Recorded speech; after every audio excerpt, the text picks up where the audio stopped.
Hello, and welcome back to another episode of the Chase Thomas Podcast, where I'm still the aforementioned Chase Thomas, coming to you live from Knoxville, Tennessee, Everything School HQ down there in my home state, my home area, Atlanta, Georgia. Aaron Washington, first time appearance here on the program of NoTradeClause.com. Aaron, good evening, sir. How are you?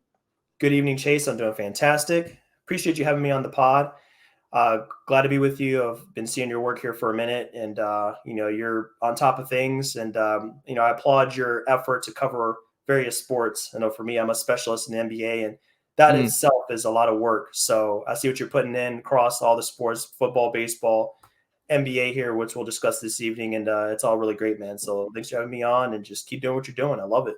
I appreciate that. And it's almost the best time of year where the football season is over. And because that's where I get exhausted. Like the fall with college and pro, and then the NBA starting in the middle of it is just, the Braves, when they were on their run, was ruining my weeks at a time. I felt so guilty how annoyed I was that the Braves, because postseason baseball is like 4 hours. Like you're looking at that and I'm like, man, it's a grind to be good at baseball in Major League Baseball. So, I don't miss that as much, and you feel so guilty as a fan, but I'm like, I have so much other stuff to watch, and they're just on every night, and you want to see where they're going, and it's a lot to juggle, man. So sleep is not as common for me in the fall, but this is the prime time. We're 40 to 50 games in with basketball. We have a pretty good feel of where everybody's at, and can focus more and more on where teams are going with the trade deadline coming up. And how many 2 weeks? Where are we at with that? Is it just a couple of weeks. Yeah. So we're almost there. It's going to be fun. We already had one big trade, Aaron, that we could start with here, because I think, and Zach Lowe made this point with Bobby Marks today when I was out walking the dog on his podcast, The Low Post, and what he was talking about with the Rui Hachimura trade. And this was something that I had written down when I was talking to a friend of the pod, Corbin Ford, and he was all excited about the Lakers trade. And I was like, I don't want to dump, because he's literally the nicest human being in basketball Twitter.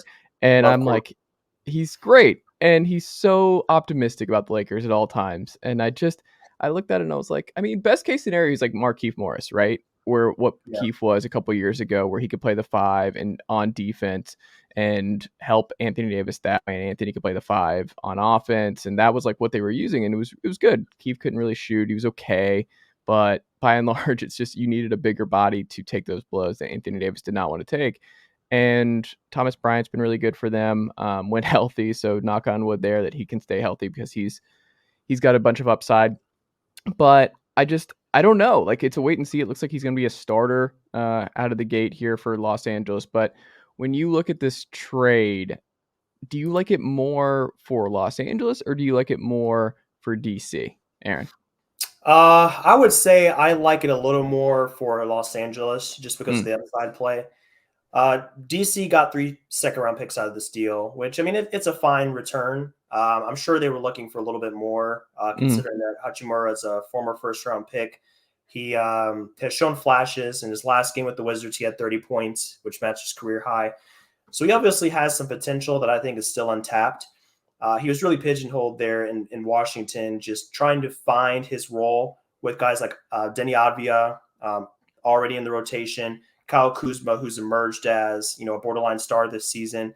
There was just not a lot of minutes to go between all those guys. So he gets a fresh start. The Lakers get a fresh start of sorts, and more size, more talent, and another young guy that can assume a fairly big role in their rotation. So I would say the Lakers side, I like it a little bit more because of the potential that he brings to that team, what they're shooting for. You go and look at the standings right now. There's 4 games that separate the 3rd seed from the 12th seed, which is insane to think about. So the Lakers went from a fading season that was quickly just turning into a bunch of nothing. All of a sudden, you fast forward a month or two with the absence of Davis, and they're right there in the mix within 2 or 3 games of having home court advantage in the playoffs. So now this trade brings them new life. There's new optimism. Corbin has a reason to be excited about this team, and I can see it. I still don't tab them as a true contender in the West. I like a couple other teams a little bit more, Denver and Memphis specifically. But I think the race is a lot more open than it was, I think, maybe at the beginning of the season when we were first evaluating this team. So I like it for Washington, too, for a few reasons. You get – I mean, Kendrick Nunn hasn't done much of anything the past 2 years. But it wasn't that long ago. He was a runner-up to Rookie of the Year in Miami. Could definitely bring a scoring punch. And then those second-round picks could become something fairly nice for the Wizards when they inevitably need to kind of go in a different direction once Bradley Beal reaches his peak. So that's where I stand on it. But I think it can definitely benefit both teams. But I think the Lakers have a little bit more to gain from this deal, at least at first glance.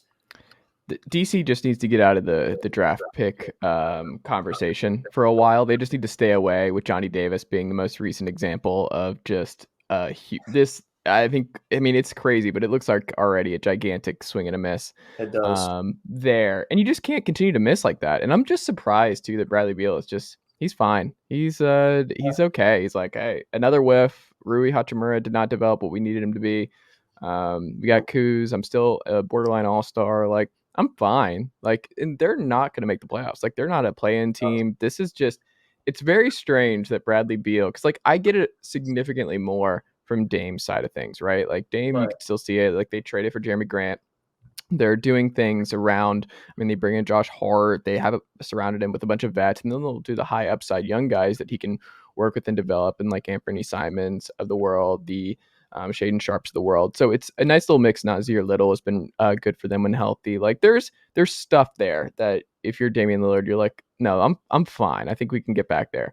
Mm-hmm. But I don't see that path for DC. And I mean, this trade is fine for them, but like I think the more damning thing here is just that's another whiff in terms of just Rui Hachimura being not that long ago a top 10 pick by your team, and just to not work like this is just tough to kind of sell so low on somebody like Rui.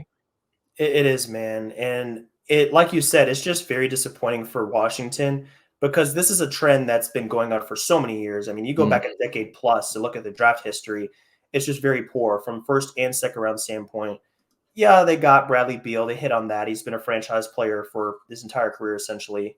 There's some other picks in there that it turned out to be pretty good, but overall, other than Beal, you don't see anybody that really stands out as a true difference maker that reaches the second contract with that team. I think the only other player they drafted recently that reached their second contract with the Wizards was Otto Porter Jr. at the third pick. He turned out to be pretty good for them, but obviously, right after he got extended, he moved on and then just broke down. So it's just unfortunate, man. It's a hamster wheel. They just keep going in circles. It's basically they have a decent season. They start off decent.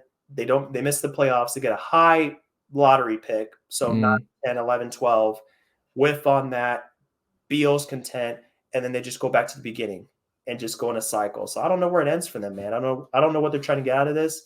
I think as long as Beal is where he is in his career and they have a chance to at least be a decent team, I don't see this changing anytime soon, unfortunately, for that team. But they're not even decent. Like that's the annoying thing. Is like they're not even decent. Like they're closer to Charlotte than they are. I mean, the Hawks. Like this is not. I don't know, man. Kuzma, it looks like, because if you make this move, this means Kuzma's part of the long-term plan, right? Like you're not doing this unless you're kind of freeing up some money and freeing up some minutes and kind of committing to him as your long-term four. But like, I don't know. Like that's just such a weird core to be so committed to building around. I just, nothing would surprise me out of DC at this point. I just think it's kind of, everyone's just waited on basketball Twitter for years for Bradley Beal to get kind of annoyed and ready to move on. But like you said, until that day happens, like they're just gonna have to keep the hamster on the wheel, like keep going and hope that they hit on one of these picks, or because you're not getting anybody in free agency, and you hope one of these guys pop on your roster now that you can flip into a veteran who can really help you next to Beal. But like, I don't know, like outside, now that Rui's gone, what's the path to DC getting back to, I mean, at least solid playoff potential with Beal and Kuzma? Like, what is the plan? Would you guess? Their plan has to be to retool in some short way, form, or fashion. When you look at Kuzma's contract situation, I believe he has an option for next year, but I mean, obviously he's going to test free agency because he's had an awesome year. So you have to commit to him. If you want to keep him around, he's going to command $20 million plus for the next 3 to 4 years. So that kind of locks you in. So I think really if they want to make that next jump, I would say that Beal is who he is. You could stick with him. Other than that, even Porzingis, I'm kind of iffy on him. He's just not a guy you can rely on to play a ton of games every season. He's going to be injured. I'm just not sure if he's going to be your good long-term play. His body could break down in the next 4 or 5 years. He just always has these foot problems, ankle problems, knee problems. So I think the only path forward for them is to take a few steps back. Honestly, have a season or two where you are firmly in the lottery, where you have a better pick than 9 or 10. You can get a real difference maker and start to build your way back. The route they're going just isn't working. They're just beating their heads against the wall. And bravo for Beal. There's not a lot of guys like him in the league. He's having fun there. It seems like he's content, which is great. But from the team's perspective, management's perspective, something has to change with that core. Avdia seems like an okay player. He has good defensive chops. He can do some things for you. Gafford is solid. But it's just a lot of solid guys. You're not going to get anywhere with that. Another path forward could be a trade to kind of package a lot of those guys together to get a real guy next to Beal. I think that's the quicker way to get better, but I don't know if that's going to be your best plan for the next several seasons. It's just kind of pros and cons to both sides of it, but that's the only way forward I see for them if they really want to get out of this routine they're in. They go through every single season. Yeah, well, send Dylan Wright back because I miss him in Atlanta, and Atlanta misses him. Send him back. Oh, yeah. I didn't like when the Hawks lost him, and I would like him back in the Hawks roster. But they have 95-ish million committed this year alone to Will Barton, Kristaps Porzingis, and Bradley Beal. The cap sheet's just all messed up. They have to do so much to reorganize this. I mean, a lot of these guys are going to come off the books in the next year or two. I mean, big decisions on, like you said, with Denny, big decisions on Monty Morris. I don't know if he has a player or a team option after this year. Kuzma, obviously, like you said, he'll probably opt out and test the market. Barton's gone. Porzingis, we're at the tail end here. I mean, they'll have a lot of cap space in the next couple years popping up if they don't take on a bunch of long-term salary anytime soon around Beal. But then you're like, I just don't see how you fix it in the next two. I don't see, because there's no trade chips. Porzingis is not going to bring anything. Will Barton is not going to bring anything. Monty Morris is not going to bring anything. You want to keep Kuz. So it's I don't really know what other choices you have other than to trade Bradley Beal, but it's just, I don't know. The Wizards, if I'm a Wizards fan, I'm just banging my head against the wall each and every night. Me too. It's frustrating, man. Because at least with a team like the Magic or the Rockets, they're obviously very poor. They're very poor teams. But you can see the vision coming to life with those teams. You can see the Magic specifically. You can see multiple players, 25 and younger, looking like they can become something very special. Franz down there, Fultz, Isaac is now back. He can rebuild his career. You look down that roster, Bol has had some amazing moments. Paolo.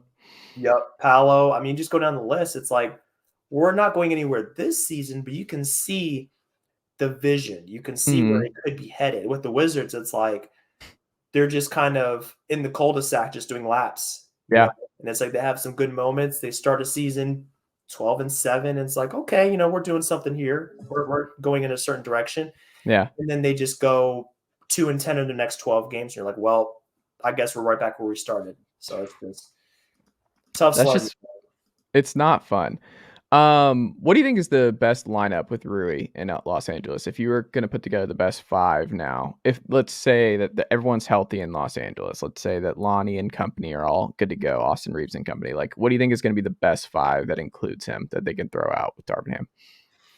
I think they have a couple of options. If they want to go big, which I think they will, Rui can assume the three that you can play him there. I don't know if that's his best position. He doesn't seem like he's the most fluid, versatile guy on the perimeter, specifically from a defensive perspective. So I think he can struggle there a little bit, but I think they'll try to go big first. You play those three in the front line. You bring in probably Schroeder. Now that Nunn's gone, you can either have Schroeder or Beverly there, assuming the one position. And then the two is just kind of fluid. Probably Lonnie, assuming the two. They could go Reeves. also as well at that position. They want a little more size to stay versatile so they can match up with those bigger teams a little bit better. So they could go that route. If they wanted to downsize, that would be an interesting proposition. Maybe Roy starts and then maybe comes off the bench after if they experiment, it doesn't really work because Braun and Davis have to be in that lineup to start the game. So if you want to go smaller, you can bring in Lonnie Walker to play the 3. And then like they've been running a little bit, you can have Schroeder and Beverly or someone like that in the backcourt. If you're playing a team that has a little bit more speed and likes to get up and down the court, you could do something like that. So I'd say those are their 2 possibilities. It looks like they're going to go big to start with Rory. The Lakers like to play big. I think that pushes out Thomas Bryant from possibly starting. So now he's going to be their backup big, which I think is totally fine. I don't know if Thomas Bryant should be starting every game for them. But that seems like their most likely route as far as their starting lineup. But then from there, it can evolve. It can change a little bit. I'm sure they've had tons of starting lineups in this season. So yeah, I'm sure they'll just kind of tinker with that a little bit until they find the right combination. But it's going to be fun to watch once those guys get all back healthy. I can't wait to see how they kind of gel and kind of help each other out, specifically defensively. That's what I want to see the most from them. What do you think is next for Los Angeles? Do you think they do anything else major? Do you think because they made this Rui trade that this signals that the first round picks are going to be on the table that we thought were not going to be on the table this season? Just because, like you said at the top of the show, they're not that far out from the 4-5. And if they can get into that 4-5 radius, the 80's fine, LeBron's fine. You cannot take these LeBron years for granted. If LeBron's just pushing against it, like, you got to do something. Like, yep. I don't know. Do you think they ultimately are more likely to do it because of this Rui trade? This trade could be a signal of things to come for the Lakers. I wouldn't be surprised if there are more moves to come. They don't have a ton of options as far as pieces they can move. I'm assuming they want to keep Reeves. He kind of assumes that Caruso role a little bit that he used to occupy when he was with the team. Troy Brown doesn't really have any value. His salary is very low. I can't see him being a part of a trade. Then you look at Lonnie Walker, who's been great for the Lakers overall. So that's another piece where I think it would depend on who's available. I mean, if they're trying to swing for another like veteran wing, that's a little bit older. I can't see them giving up those picks for someone like that. I think it would have to be a true difference maker, and I can't really think of somebody that's available that can swing their fortunes enough that they want to give up both second-round picks for them. Because I think they're very hesitant to trade those picks, and for good reason. You got to think when you go out to 27 and 29, that's post LeBron, and even Davis is going to be up there in age. He's going to be in his 30s. That team could be very, very bad, honestly, looking in the end of the decade. So obviously they don't want to just throw those picks away. It would have to be a real true difference maker. So I think they're going to continue to try to find some kind of trade to bolster the wing rotation because I think that's still an area of need for them is that 2-3 position, specifically the 3. Troy Brown Jr. is good, but he's not a guy that you want to have playing 35 plus minutes a game. So they're going to look to make more moves, but I'm just not sure what else they can do other than Westbrook, moving him. But I think it would require him with the salary because there's no one else with the salary that would move for one of those vets to give up the first round picks. Westbrook would have to, I think, be in the deal. Yep, he would have to be. And they've mentioned that they don't want to move him now, that he's kind of gained his footing as a reserve. So it looks like they're going to keep him. So I'm not really sure if there's anything more they can do. But knowing the Lakers, I'm sure they'll inquire, they'll make some calls because why not? Like you said, it's LeBron's one of his last good years. So they want to take advantage of it. And I mean, the Bulls, I just watched them last night, and I mean, DeMar torched the Hawks in the second half, and just he is so frustrating to watch when he's not on your team because he's just so good at getting inside, and you can send doubles, you can send help, but he's just so good at scoring around the basket and just finding his way inside. Not like peak Toronto DeMar, but he's still a really good player. And I wonder, the Lakers, it's like, that's the one I keep circling. They're not going to give up the 2 first-round picks or whatever for OG. I don't think OG makes as much sense to me for them.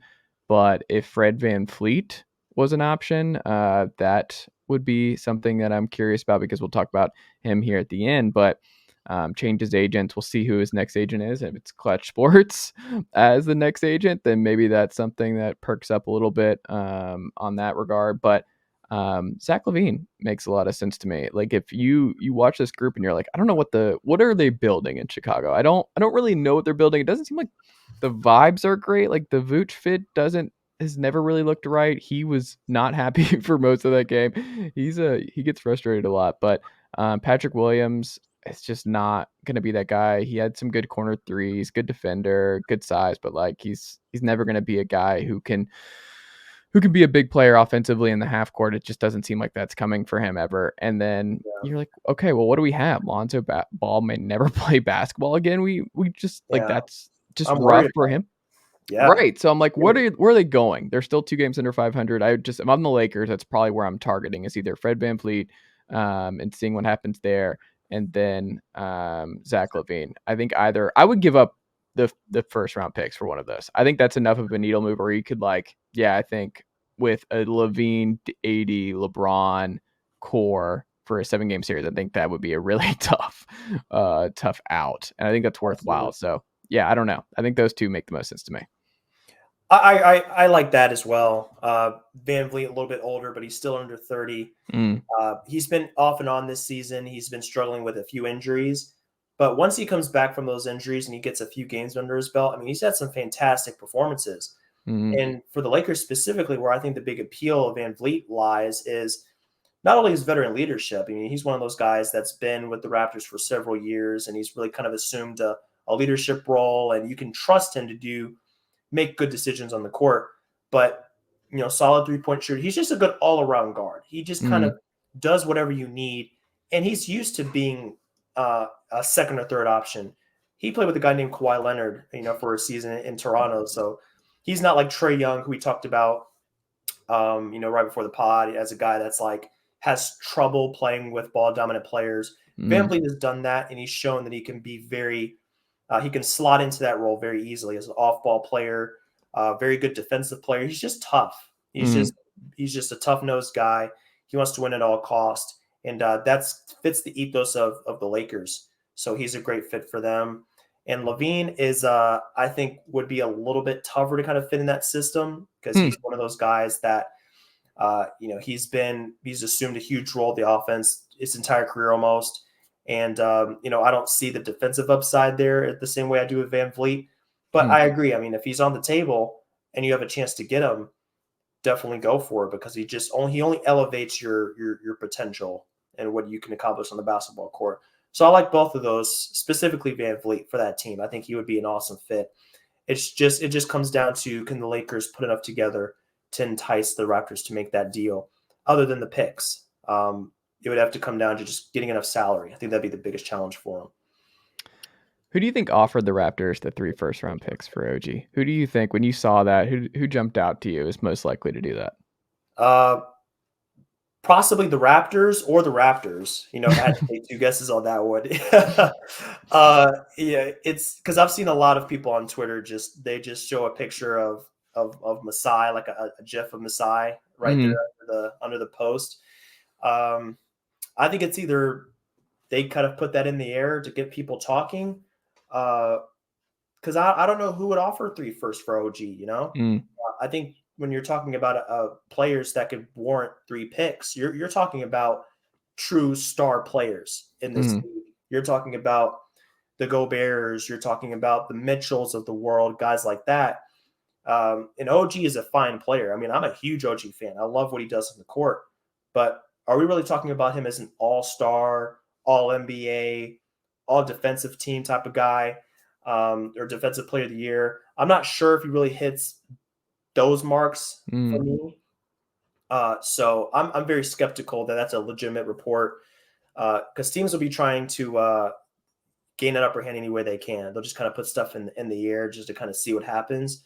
So I don't really have an answer for you, man, to be honest, because I think it might be some smoke. But how do you feel about that? You think somebody actually did offer that kind of haul for him? Yes, I think Indiana did. I think it was Indiana. People were joking about the Knicks. I'm like, that doesn't feel like the Knicks to me. I don't think he's splashy enough to offer up the 3 first-rounders. I don't think that Yeah, doesn't feel Knicksian to me. I agree with that. I think it's like they would probably do it for if Beal was or Levine or somebody like that, or even Fred VanVleet. I could see, but that can you imagine that backcourt and just VanVleet and Brunson defensively? Oh Tom man, Thibodeau would not enjoy that one. But I no. don't know. The Pacers make the most sense because the Pacers have lost 7 straight as of this recording. They obviously have a lot of picks. They are ahead of schedule in a lot of ways. Rick Carlisle, I don't think wants to do a long-term rebuild. And if you are like, hey, and the Pacers are the perfect organization for this, right? Where Yeah. they are not about just tanking and all that. Herb Simon and company have always been about building through the middle. And now they're kind of in that perfect spot where they can, because they're right smack dab in the middle in the standings right now. And if you believe you already have, and not even if you believe, they already have their one all-star in Tyrese Halliburton, who's going to be a franchise cornerstone for years to come. Chris Duarte is still a wait and see. Benedict Mathurin looks like he's going to be a good player. You have Miles Turner still under contract. You could still extend him and make that work. And I think they probably should still extend him. You have Buddy Hield. Like, I don't know. You look around this group and you're like, hey, I mean, if these are your guys and you think you're like one more young piece away that you could bring in, and then you have this, like with Halliburton and all those guys, like you could have all those guys under contract for several years altogether if you were to make that kind of swing. And it's like I'd totally get it, because you'd be a solid playoff team for years to come if you were to add OG as that final piece. Because if you add him into that mix, like the best 5 for the Pacers would be a pain in the butt and just exactly what Rick Carlisle would want, because they would win a lot of games, I think. That's true. That's true. That's a good point. I think OG kind of fits what Carlisle's looking for out of Mm, a specifically a wing player yeah. in the league. I mean, he loves just those low maintenance guys that just know how to play the game of basketball without causing a lot of fuss. And OG is Mm, fits that bill perfectly. So from that perspective, I can definitely see that. I guess I didn't think of Indiana initially because for me, I always think that Indiana is an organization that's not going to kind of rush their way into contention or rush their way mm, into being an upper tier team in the Eastern Conference. They've always struck me as a more methodical team that kind of builds through the draft, let things progress naturally. If they're right on the cusp of winning a championship or something like that is a possibility, go out and sign somebody, go make a trade for sure. But with where they are right now, I don't know if they would consider themselves close enough to true contender status to make a move like that.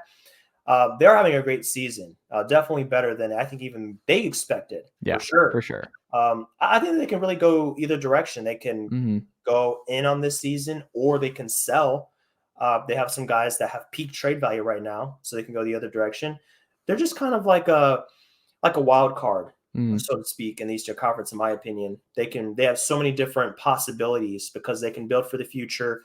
They have vets they can build around. Buddy Hield and Miles Turner. Turner's been excellent. I think this is his best season yet, just mm, looking at his all-around numbers and two-way impact for this team. So, yeah, I like Indiana as a possibility. I think if somebody did do that, I could see Indiana as a team. But it could go a little bit against how they operate a little bit as far as the timing of making a move like that and offering so many picks.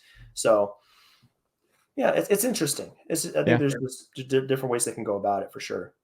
I would love to see a closing 5 of Buddy Hield, Tyrese Halliburton, OG, Benedict, and Miles Turner. That would That's be it's a pretty formidable very group. exciting. Oh yeah. A lot of shooting, a lot of defense, a lot of switchability. That'd be fun. If you had to explain to folks who are not watching the Raptors week in, week out, and they just see that everyone's mostly been healthy. You mentioned that Fred VanVleet's been beat up a little bit, but Hmm. Pascal is going to be an all-star. He's had a fantastic season. OG's been healthy. Scotty Barnes has been healthy. And the wins have just not come. They're playing a bunch of minutes. That's Nick Nurse's bread and butter here. We're playing my 7 or 8 guys, and we're going 36 plus minutes a night, but they're Yep. just not having a good year at all. Like, what have you seen that tells the story as to why the Raptors just cannot kick it into gear this year?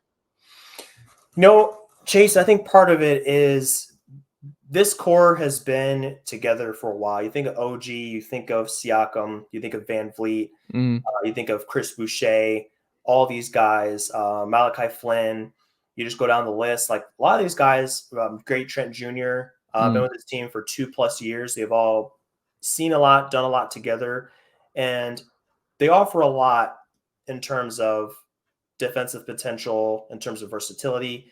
And the front office has made a point to build this team using good, solid guys, lanky guys that can assume a large variety of positions on the court. Mm. But at a certain point, I think there's diminishing returns with that. You look at their guard rotation specifically, and beyond Van Vliet, like who's the next guy that you would trust to handle the ball for extended periods of time? Let's say Van Vliet is out. Like who's the next Mm. guy that comes in and mans the offense, is a really solid floor general, can make great reads on time, on target. It's just, I think they're kind of lacking in that area a little bit. Uh, these wings can masquerade as point guards, but they're not point guards. Mm. Even point forward might be a stretch for these guys, like Scotty and OG and Siakam. They'll bring the ball up, sure, like they'll get things kickstarted, but at the end of the day, in the NBA, like you have to have a high level of guard play, and Van Vliet misses some games. He's missed, I'm not exactly sure how many games exactly, Mm. but he's missed some games. And then behind him, Malachi Flynn hasn't quite developed the way I think they thought he would. Uh, they do have Gary Trent, but I mean, Gary Trent is a gunner. He's a spot up shooter. He's a guy that's going to be a little bit streaky. He's going to get you buckets at certain times, kind of like a Jordan Clarkson type of player. Mm. He's a good two-way wing, but he's not a floor general. He's not a distributor. So I think that's just a weakness of that team that I think's been exploited a little bit. Mm. I'm looking at their season numbers. Offensively, they're 13th, so it's not too bad in that regard. But defensively, it's 18th, and they've been 22nd over the last 2 weeks in defensive efficiency. So for them, I mean, I'm surprised to see that. I thought really it was be Mm. their offense that's more of a problem for them. But defensively, they're just not quite up to par. Uh, the center position is also another area of need for them a little bit. They've had some guys kind of go in and out, Christian Coloco and guys like that, and be decent, but like they need that long-term piece, like a Steven Adams, a Mm. Miles Turner, someone like that, a Zubac, that just kind of like a Brooke Lopez that's Mm. there in the post that you can just rely on to get stops at the rim each and every night. Mo If we don't Bamba, have, maybe. who's that? Mo Bamba, he's available. Maybe you bring Yeah, in Mo sure. Bamba. Yeah. Sure. Some other guy they can go after. So those are a couple of things that stand out to me as to why they've been a little Mm. bit down this season. And the win differential is minus 3.4, which is worst in the league. So based on their efficiency differential between Mm. offense and defense, they're winning 3 less games so far than you would expect, which tells me that they've been losing some close games. Mm. So that's probably another part of it. They're not getting a lot of clutch play. Whether or not you lose by 20 or 2, and loss is a loss. So Mm. you have to be better in clutch time. So just a few reasons for me as to why they've underperformed. How about you? Is there anything else that stands out to you about what's lacking with this team right now? Scotty Barnes is not ready to be like the lead guy. Like I think there was a lot of optimism about just how good he was as a rookie, and then I think people went a little bit too far, and maybe there was too much on Scotty's plate, where it's like he and Pascal are going to be this two-headed monster, and this group is just going to thrive together. And I don't think OG, Pascal, and Scotty can all thrive in the same ecosystem. And I think that's probably why you're seeing OG pop up in trade rumors and stuff. And part of the reason that Pascal is becoming an all-star is because Pascal's having to do a lot more. He's able to do a lot more. I think Scotty might have, people had overplayed what he could be in this league. And I think, I don't know, where are you at with Scotty? Because I think a lot of this comes back down to him, unfortunately, is like, there was, maybe he's a point forward. Maybe they can really develop him into their own Kawhi, like starting from a really young age. They get him in the Nick Nurse eco chamber right away. You get some great vets around him with OG and Pascal, and like, let's see what happens. And he had a lot on his plate. I think in summer league, wasn't he bringing the ball up a lot there, if I seem to recall, as a rookie?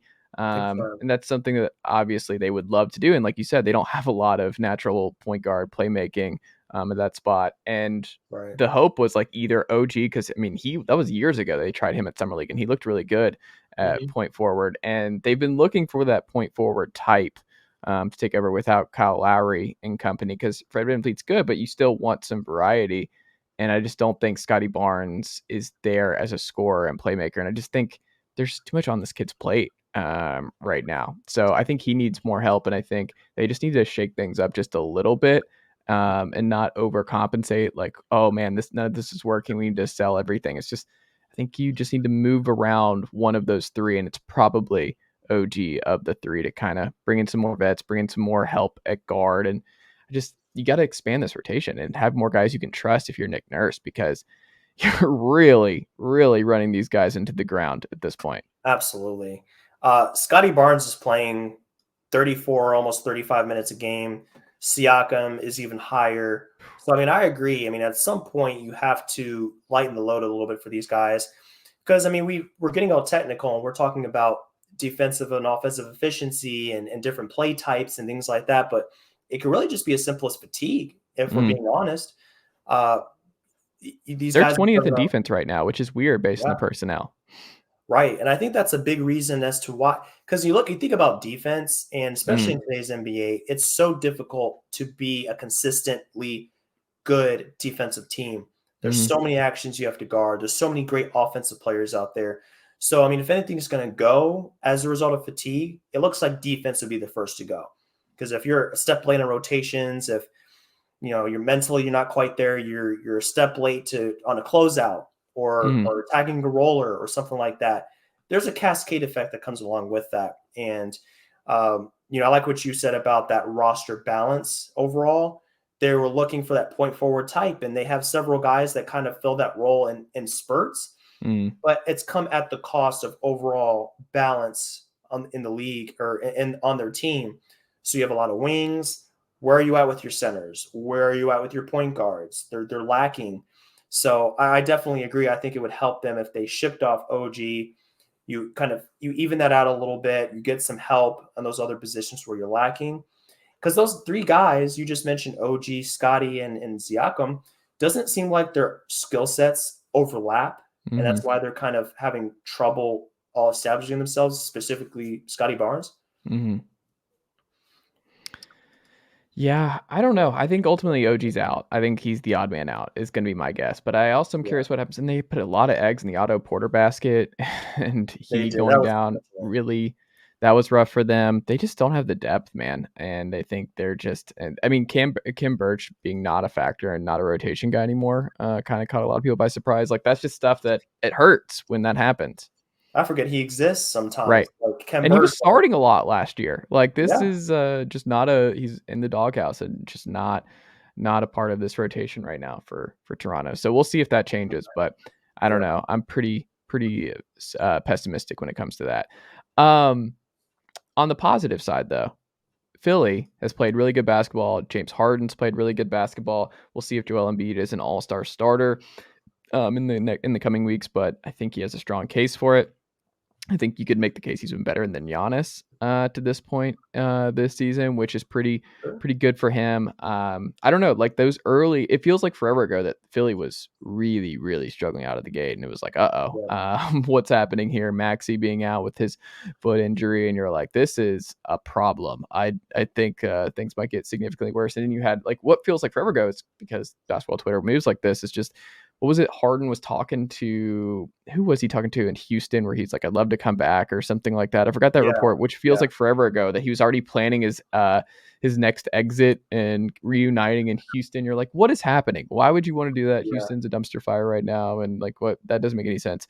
And also like you forced your way to Brooklyn to get to like it's just none of it made sense. And then he's like popping up in previews with M. Night Shyamalan today. It's just James Harden's all over the place. It's just he he's a hard is guy to read. And definitely. they're 30 and 13 as of this recording. Number 2 in the East. They're a team that I think some teams it doesn't matter where they fall in the top 4, right? Like the Warriors are in that zone, the Lakers when fully healthy are in that zone.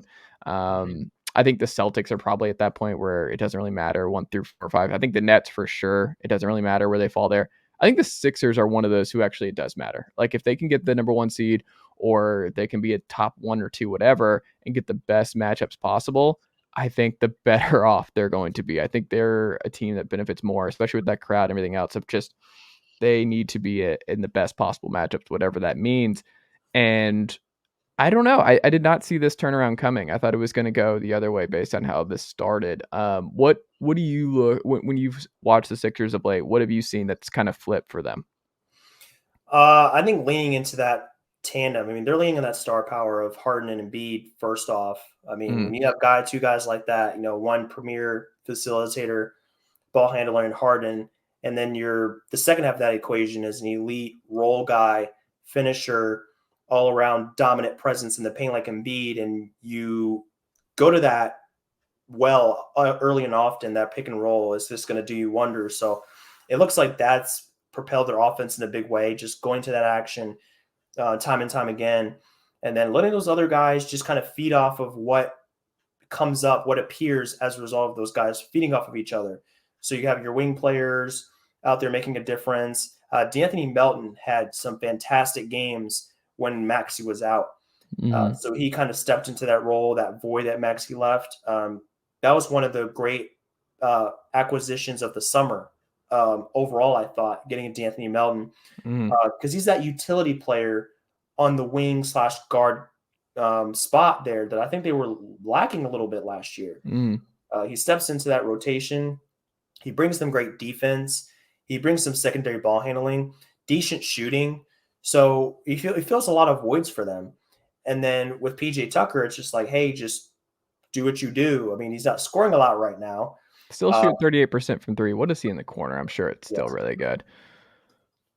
Like he's still a Yeah. solid shooter. It's just he just hasn't really gone to that all that much. He's not looking for a shot really as much as he used to. Yeah. But he can still get you. 40% at corner three, by the way. Still shooting Yeah. 40% at that corner. So PJ still has his corner. He has his Hmm. corners. He has his corner. PJ is always Yep. going to have that corner three. That's the main thing. Always from Hmm. now to the grave, he's going to have his corners. But I would say that's probably the biggest thing is just that tandem of Embiid and Harden really clicking together, Hmm. coupled with D'Anthony Melton's strong play in the absence of Maxey, and then Maxey coming back and being content to play a bench role. I think Hmm. that's one of the characteristics of title teams that you see across the board. The Warriors had this a lot. Iguodala stepped down from the starting position, and a lot of other guys did the same. I mean, they had an opportunity to start for a few years, and then they said, "Hey, this team is really turning into something special. Hmm. I'll take a step back for the benefit of the team." And Maxey did that. He went to Rivers and said, "Hey, I'm cool taking a step back. I'll assume a bench position so that D'Anthony Melton can continue to bring that all-around play in the starting lineup like he had been, and then not have them deal with such a defensive liability in the backcourt with Harden and Maxey when they were together." So I think all those factors coupled together, and of course Embiid, we can be simple and just say Embiid's been MVP level. When your best player is playing at his highest level, automatically you're gonna see a lot more wins. Embiid's averaging 33 points a game, double digit rebounds, hitting jump On a shot. 38% usage rate. Yeah, just hey, feed your best guy, let him go to work. Sometimes it's that simple. So Yeah. I mean, he's been unreal, and we talked about not taking these LeBron seasons for granted. I think the same is true for the Sixers, where you just can't take yeah, these Embiid seasons for granted because agreed. it doesn't strike. It I don't think it's going to be like this 5 years from now, even Yeah, maybe even less. Like you got to pounce and make the most of this because we're seeing just some insane basketball from a player of his size and stature and what he's able to do night in, night out. I mean, defense, the offense, it doesn't matter. He's just when he's on, there's nothing you can do. And it's just different with Embiid, and he's a joy to watch. And I wonder too. James Harden, he's been great with a lower usage. He's at the 25% range. Tyrese Maxey is a bigger one than him at this point. Like hmm he's just quietly had a great year in Philadelphia and has been locked in by and large. And like you said, they just killing in the pick and pop and the pick and roll with Harden and Embiid, and that's what they're going to do come playoff time. But Maxey shooting well, D'Anthony Melton shooting well. PJ still hitting the corners. Like you look at who they're going to play, and you think about like what a playoff rotation is going to look like for Doc. Thibel's probably out. He's not been good for them, and you'll see Furkan is probably out. Um, I don't know. They could probably make a move, but Tobias Harris has been fine. He's still yeah, shooting well for them. hmm I don't know. I don't think they have a lot of question marks when healthy. I think they have their group. I think they have a lot more versatility at the guard spot and more. more fun. I think they're going to have more options. The ball has an opportunity to move a lot more with their guys, whether it's Shake, whether it's D'Anthony, whoever is coming in. They're going to move the ball more and not allow it to just be only James Harden and Embiid and pick and pop stuff. I think they're going to have a lot of drive and kick opportunities. And I don't know. I'm more optimistic about where this Sixers team can go than I was maybe a few weeks back. I am too. All the signs are pointing to the Sixers finally finding the perfect surrounding cast to put around Embiid.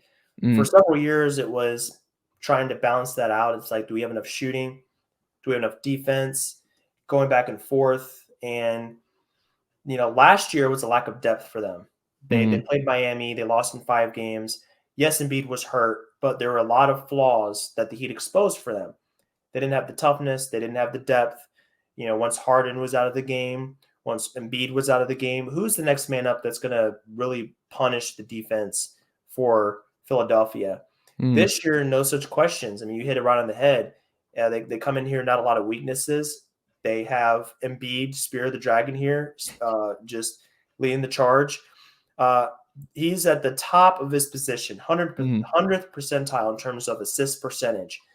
46% assist percentage, and you mentioned this earlier. His usage rate is at a significantly lower level than it was, and I think that's going to benefit them come playoff time. Because I remember a couple years back with the Nets, it was a hamstring flared up, and I think last year it flared up again, and he had some trouble with that. So if he's playing less minutes, he's still playing 36.8 minutes a game, but he's not dominating the ball as much as he did before. So Embiid is at his best self. Harden is at his more efficient self, not as burned out. Other players are benefiting. So it's just kind of like, by extension, Harden is getting these other guys involved, and they're all having great seasons as a whole. So I like that for everybody. Only real big question mark for them is that backup center spot. I think Paul Reed, as it always has been under Doc Rivers in Philly for some reason. Always. Like, hey, we got Drummond, we got Trez, these other guys. Who was the other dude, Reed, that Sixers fans wanted forever? Was it Paul Reed? What was his name? From last year, where he was playing DJ over him. Why am I blanking on who it was? And Sixers fans couldn't stand it. Paul Reed is not. Isn't I said Paul Reed, and I don't know if it sounded right. Was it Paul Reed? Am I remembering correctly? I think it was with the team last year. Yeah.